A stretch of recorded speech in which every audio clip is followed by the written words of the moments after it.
안녕하세요. 핑거와 인썸니아를 운영하는 이성훈입니다. 플랫폼 개발 비용은 왜 이렇게 비싼 걸까요? 최소 수천만 원에서 수억에 달하죠. 홈페이지 빌더나 쇼핑몰 호스팅 등을 이용하면 무료로 시작할 수 있고 계정을 업그레이드 하더라도 월 몇만 원 정도의 비용만 지불하면 됩니다. 워드프레스 기반의 홈페이지 제작을 의뢰하는 경우에 몇백만 원 정도의 비용을 지불하게 되죠. 그런데 플랫폼을 제작할 때는 최소 수천만 원의 비용을 생각해야 됩니다. 이거는 개발사에게 개발 의뢰를 맡겼을 때의 비용이고요. 만약에 기획자, 디자이너, 개발자를 채용한 후에 팀빌딩을 하게 되면 플랫폼을 출시하기까지 최소 억 단위 이상의 비용이 발생을 하게 되죠. 이때 개발 관련된 비용에서 가장 많은 비중을 차지하는 것은 인건비입니다. 서버비 같은 경우는 서비스 초창기에는 월 10만 원 정도면 충분하고, 장비비라고 하면 개발 맥북이나 모니터 같은 것들이 있겠죠. 이런 것들은 한 사람당 월 몇백씩 지출이 되는 인건비에 비하면 굉장히 작은 비중이고요. 그래서 개발비의 대부분은 인건비가 차지한다고 생각하시면 됩니다. 개발자가 하나의 플랫폼을 구현을 하기 위해서 만들어야 되는 기능들은 그냥 가장 기본적인 것들이 이 정도 되는데요. 로그인, 업로드, 결제, 앱으로 패키징하는 것, 알림 기능, 메뉴 구성, 최소 수십 개의 페이지를 구현을 해야 되고요. 관리자 페이지를 만들어야 되고, 그리고 고객사 대표님이 기획이나 디자인을 직접 하실 수 없으실 때는 이것도 개발사에게 같이 맡기시게 됩니다. 그러면 저희 같은 경우는 개발자가 기획과 디자인 개선 작업을 직접 맡아서 하니까요. 여기에도 개발 비용이 일부 포함이 되어 있죠. 서버 세팅이나 사용자가 직접 사용할 수 있게 배포를 하는 것, 그리고 데이터베이스 설계나 연동을 하는 것 등등 이런 구현 사항들을 개발자가 진행을 하는데 각각이 몇 시간이면 끝난 게 아니라 최소 며칠이 걸리고 다 합치면 몇 달이 걸리죠. 홈페이지 빌더를 쓰실 때는 내가 어떤 기능을 쓰겠다 말겠다 이렇게 조립을 하실 수 있지만, 플랫폼을 만드는 과정은 이런 것들을 조립을 해서 만들 수 없는 걸 직접 제작을 하는 것이기 때문에, 그리고 플랫폼마다 요구사항이 다 제각각인데 고객의 비즈니스에 맞춰서 한 줄 한 줄 작성을 하게 됩니다. 그리고 홈페이지 빌더나 워드프레스나 윅스 등으로 제작된 것은 향후에 플랫폼으로 수정할 수 있는 것이 아니라 처음부터 다시 만들어야 되죠. 데이터베이스를 이전하기도 어렵고, 그 안에서 코드를 내가 직접 고치거나 어떤 기능을 직접 추가해서 구현을 하기가 어렵거나 불가능합니다. 초기에 그런 홈페이지 빌더에서 제공되는 기능들만으로 나의 초기 버전의 서비스가 제작이 가능하다면 비즈니스 검증을 하는 것은 굉장히 좋은데요. 결국엔 사용자가 조금만 더 늘고 조금만 기능 추가를 고려하게 될 때는 결국 자체 플랫폼을 제작을 하게 됩니다. 기존의 개발팀이 꾸려져 있지 않은 상태에서 새로 채용한 개발자가 온전히 플랫폼을 만들어야 된다고 하면 그래도 3년차 이상의 개발자를 채용을 해야 플랫폼 구현이 안전하게 될 거기 때문에 3년차 이상의 연봉은 5천만 원 정도라고 가정을 하고, 프론트엔드 개발자, 백엔드 개발자 이렇게 2명을 채용한다고 했을 때 1년에 1억의 연봉이 지출이 되면서 4대 보험과 퇴직연금, 부담금을 합산하면 급여로만 1억 2천 정도의 비용이 듭니다.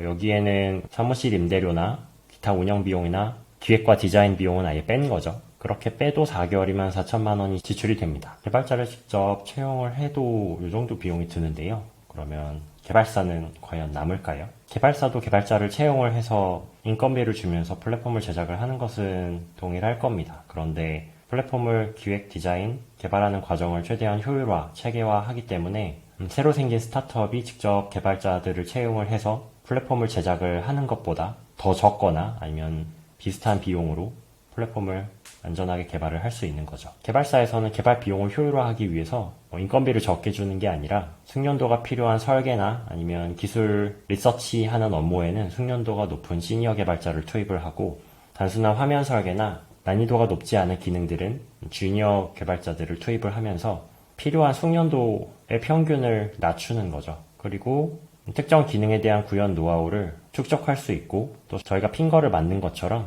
자체적으로 효율화를 위해서 간단한 툴들을 제작해서 사용하고 있을 겁니다. 초기 스타트업이 직접 개발팀을 꾸려서 개발을 하는 것보다 개발 시간을 단축하게 되면 개발사 입장에서는 이익을 남기면서도 완성된 결과물을 제공할 수가 있는 거죠. 더군다나 개발 실패 리스크를 개발사가 지게 되죠. 예를 들면 개발팀을 내가 채용을 했을 때 이 개발자들이 4개월 동안 인건비를 받으면서 일을 했는데 결국엔 개발을 못하고 마음대로 퇴사를 했어요. 개발이 실패했을 때 결국 창업자가 개발 실패에 대한 책임을 지게 되는데, 개발사에게 의뢰를 했을 때는 개발이 실패했을 때 비용을 환수할 수도 있고 손해배상 청구를 할 수도 있습니다. 그러니까 개발이 실패했을 때 책임을 개발사가 지게 하기 때문에 개발사는 안전하게 프로젝트가 마무리될 수 있게 책임을 다해야 되겠죠. 최선을 다하게 됩니다.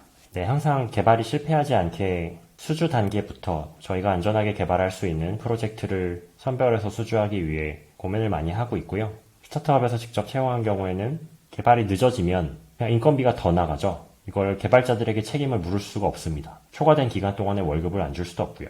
그런데 개발사의 경우에는 개발을 하기로 한 분량은 인건비가 얼마나 더 들던 상관없이 완료를 시켜야 하는 책임이 있죠. 개발 비용을 산정하고 개발 기간을 산정하고 그것을 안전하게 개발을 끝내는 것이 생각보다 어렵습니다. 그래서 많은 스타트업들이 자체 개발을 시도하다가 실패하고 서비스를 출시해보지도 못하고 포기하는 것처럼 많은 개발사들이 몇 명의 개발자를 모아서 시작했다가 결국 이 리스크 관리를 제대로 하지 못해서 정말 많이 사라집니다. 당근, 토스, 쿠팡, 배민같이 조단위의 회사들도 초기에는 소수의 개발자들로 서비스를 만들었고 꽤 많은 대형 스타트업들이 몇 천만 원의 외주 개발로 첫 번째 버전의 서비스를 출시를 했습니다. 제가 스타트업 창업기를 창업 관련 서적이나 인터뷰 기사 등을 통해서 많이 접하는데요. 외주 개발로 시작한 경우가 정말 많더라고요. 일단 서비스를 출시해서 사용자를 모으기 시작할 때는 투자 유치와 개발자 채용이 훨씬 수월해지기 때문에 저희는 수십억 투자 유치를 하고 굉장히 좋은 개발진들이 모였을 때 그 스타트업의 소식을 접하게 되죠.